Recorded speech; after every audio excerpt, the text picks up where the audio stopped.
আজ আমি তোমাদের সাথে শেয়ার করব ঘরোয়া পদ্ধতিতে মোগলাই রেসিপি। প্রথমে আমি পরিমাণ মতো ময়দা এখানে মেখে নিয়েছি।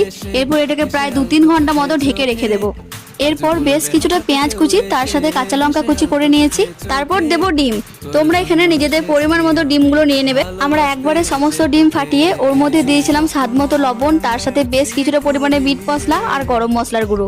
এরপর এটাকে ভালোভাবে আমরা মিক্স করে নেব। তারপর যে ময়দাটা মেখেছিলাম সেখান থেকে আমরা লেচি কেটে নিচ্ছি। বড় বড় সাইজের মোগলাই পরোটা যেমন হয় সেরকম ভাবে বড় বড় করে বেলে নিচ্ছি এখানে এক এক করে।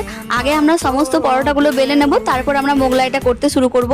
সো এবার আমরা পরোটাগুলোর মধ্যে যে ডিমের মিশ্রণটা করেছিলাম সেইগুলোকে ভরে মোগলাই পরোটার আকারে ভালোভাবে গড়ে নেব। এরপর গরম গরম তেলের মধ্যে সেই পরোটাগুলোকে ভালোভাবে লাল লাল করে এপিট ওপিট ভেজে নেব।